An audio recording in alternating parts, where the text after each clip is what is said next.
आप सभी को राधे राधे। जैसा कि आप सब जानते हैं कि इस समय देश में बहुत ही ज़्यादा आपातकालीन स्थिति एक तरीके से चल रही है। माना कि हम बहुत सारे लोग जो इस देश में रह रहे हैं उनको इसका भान भी बहुत अच्छे से नहीं हो पा रहा है। इसका कारण सिर्फ एक है, हमारी सेना, हमारे वो लोग जो हमारे लिए लड़ रहे हैं।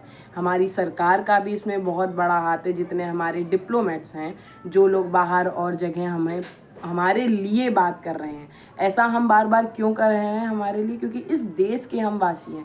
जिस देश में हम रह रहे हैं वहाँ की जो सेना है, चाहे वो वायु सेना हो, थल सेना हो, कोई भी सेना है, वो हर प्रकार से हमारे लिए लड़ रही है।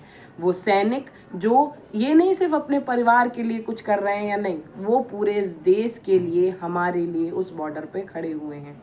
तो हम यहाँ के निवासी होने के साथ हमारा भी बहुत बड़ी जिम्मेदारी बनती है। जैसे कि बहुत सारी चीज़ें बताएंगे कि मॉक ड्रिल करिए, आपको कुछ ना कुछ चीज़ें करती रहनी चाहिए।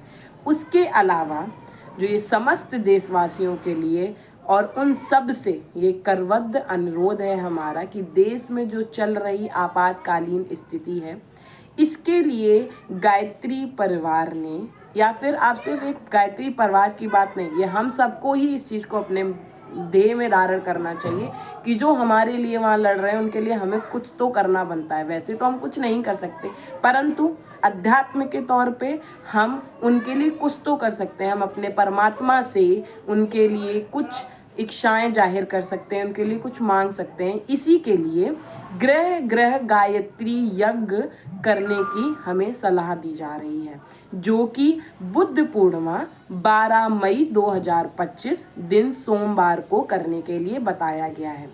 इस दिन 9 बजे से लेकर सुबह 12 बजे तक, इस बीच में आप कभी भी अपने घर पे हवन कर सकते हैं।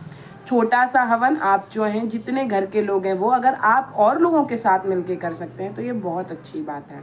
इसमें आपको कम से कम 24 गायत्री महामंत्र की जो आहुतियां हैं वो यज्ञ भगवान को प्रदान करनी है। इसी के साथ कम से कम 3 महामृत्युंजय जो हमारा मंत्र है उसकी आहुतियां, और ये प्रार्थना करना है कि जो भी हमारे लिए लड़ रहे हैं किसी भी तरीके से, किसी भी कोने में रह के, कहीं पे भी उनकी सुरक्षा हो। क्योंकि ऐसा कहा जाता है कि जो सामूहिक कोई भी प्रार्थना होती है, सामूहिक कोई भी कार्य किया जाता है, वो कार्य भगवान बहुत जल्दी सुनते हैं। वो एक का भी सुनते हैं, परंतु अगर आप सामूहिक कोई भी चीज़ करते हैं, क्योंकि इकट्ठे होने में बल होता है, तो इसलिए आप सबसे हमारा अनुरोध है कि आप कृपा करके अपने अपने सहभागिता इसमें अवश्य निभाएं।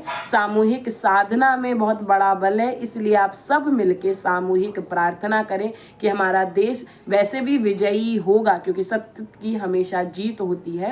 तो इसके लिए हम सब मिलके प्रार्थना करें, और हम यही आशा करते हैं कि किसी को भी जो हमारे लिए वहाँ पे लड़ रहे हैं उनको कोई भी परेशानी ना हो। जैसा कि हम जानते हैं होगी ही शारीरिक तौर पर, परंतु वे सब अच्छे से अपने घर में, अपने परिवार में वापस लौटें और सब बहुत ही सुख शांति के साथ रहें। और हमारे जो पड़ोसी देश है उसको भी भगवान सद्बुद्धि सद्ज्ञान दे और वो इस चीज़ के लिए पीछे हटे, क्योंकि उसकी गलती है। तो कृपया करके आप इस बात को, इस वीडियो को ऐसे ही देख के आगे मत बढ़ा दीजिए। वीडियो बड़ी जरूर है, परंतु इस पर ध्यान दीजिए और सभी लोग इस यज्ञ को जरूर करिए। आप सभी को राधे राधे। जय माता की, जय हिंद, जय भारत।